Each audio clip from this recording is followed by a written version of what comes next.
Hi friends, నేను ఈరోజు గుత్తొంకాయ curry చేస్తున్నాను.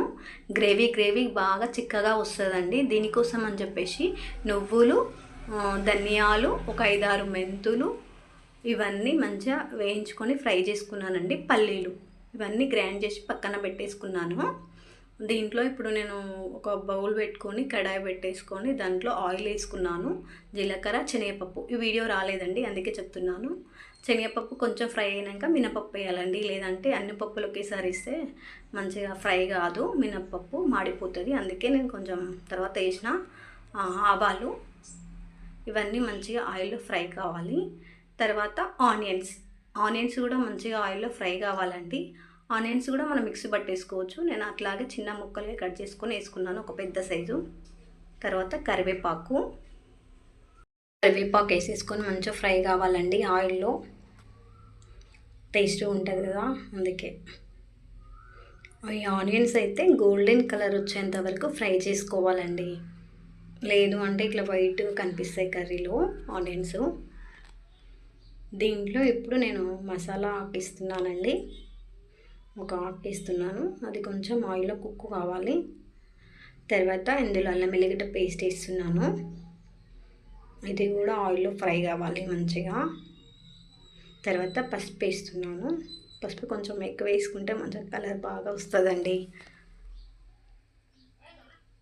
మొత్తం ఆనియన్ కలర్ ఇందాక చెప్పాను కదండి, పేస్ట్, అదే పేస్ట్.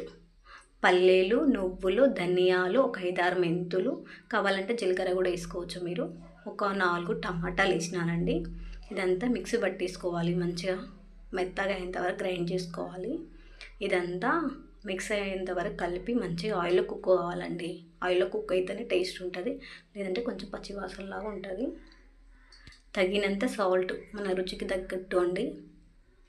సాల్ట్ అయితే కొంచెం తక్కువ తినడం వల్లనే బెటర్ అండి. కారం మనకు తగ్గినంత, మీరు ఎంతైతే తింటారో అంత అండి. కొంచెం ఇది పులుపు కాబట్టి కొంచెం కారం, ఉప్పు ఎక్కువే పడుతుంది. పెద్ద నిమ్మకాయ సైజు చింతపండు రసం అండి. టమాటాలు వేసినా కాబట్టి కొంచెమే చింతపండు రసం వేసిన.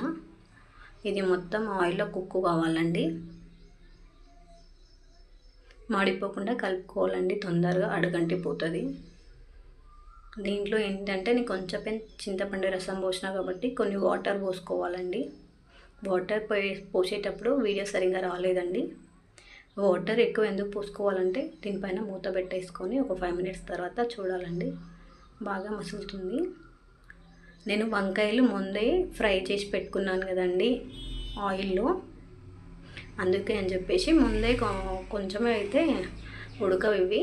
వంకాయలు, తెల్ల వంకాయలు తీసుకున్నానండి నేను, 1/2 kg తీసుకున్నాను. ఇది మంచిగా కుక్ కావాలండి వంకాయలు కూడా. మూత పెట్టేసుకుందామండి. ఒక 10 మినిట్స్ తర్వాత మళ్ళీ చూస్తే మనకు అది వాటర్ అనేది తగ్గిపోతుందండి. గ్యాస్ ఆఫ్ చేసిన తర్వాత కర్రీ దింపేసిన తర్వాత చిక్కగా అవుతుందండి.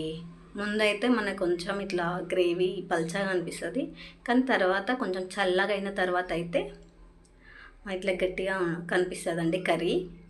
దీంట్లో మనం కొత్తిమీర వేసేసుకుందామండి. పొడులన్నీ ఆల్రెడీ ఆయిల్లో నేనే ఫ్రై చేసుకున్నానండి, అందుకే లాస్ట్లో ఏం పొడులు వేయలేను, ముందే వేసేసుకున్నాను. ధనియాలు, నువ్వులు, పల్లీలు మన టేస్ట్కి తగ్గట్టు వేసుకోవచ్చండి. చూడండి ఎంత బాగా కుక్ అయిందో. ప్లీజ్ ఫ్రెండ్స్, నా ఛానల్ ఎవరు సబ్స్క్రైబ్ చేయట్లేదు. నేను పెట్టే ప్రతి వీడియో మీకు కావాలంటే నా ఛానల్ సబ్స్క్రైబ్ చేయండి.